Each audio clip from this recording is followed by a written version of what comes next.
What's up, Amanda? I wanted to give you a video update. I'm doing some in-home stuff with Hercules here.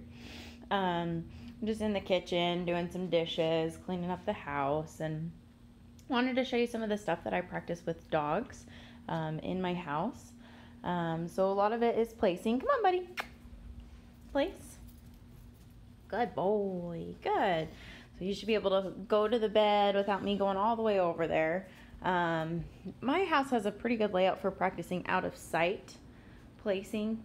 A lot of people struggle with this with their dogs, but the most important thing with this command is I want him to be able to hold it with me going far away from him with lots of stuff going on. So if I have guests over, and for longer periods of time. So really the only two times I use placing is for dinner time and when guests come to the door. So I want to be able to answer my door and say hello, how are you, come on in, have my guests come in, and have my dogs staying there, and give people a chance to sit down on the couch and not have a big fluffy Hercules jumping on them or getting excited or being rude or anything like that. So just lots of good stuff to keep him polite. Placing also during dinner time tends to help. Good job, buddy.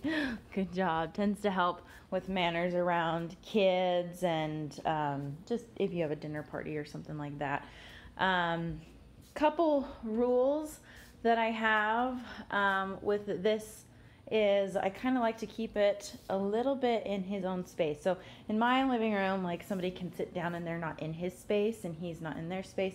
And then the dinner table, like I don't want the place command like right by the dinner table and have, sometimes I've seen little kids sneak in food to the dog. And so I want to make sure that Hercules isn't learning to wait for table scraps and things like that. And also it's not the most healthy thing for dogs to be eating human food anyway. So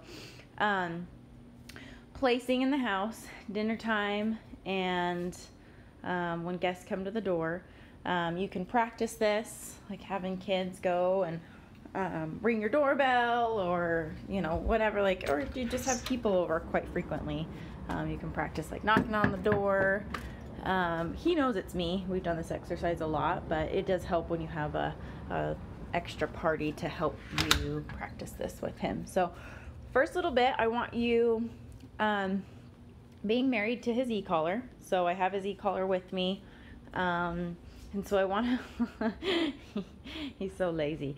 I want your timing to be on with stuff like this. This is skills that he knows, but you will have to practice this going forward. And so if you don't have his e-collar on or you don't have a leash on or anything to make sure that he gets back on that bed in case he gets off, he's going to be learning very quickly to that getting off isn't that big of a deal. So I want to make sure that he is still being sharp on the obedience for you. So anyway, I'll get you another video. I want to show you some off-leash work and some other stuff.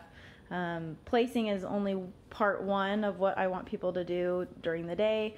Part two is taking them out on walks and practicing an out-of-sight down stay. So I generally have some other 3 things total to practice with dogs throughout the day. Keep them tired and calm, and he's been playing with puppies this morning, so he's a little bit pooped, but that's a good thing. Tired dog is a happy dog. So anyway, wanted to update you, and we'll talk to you soon.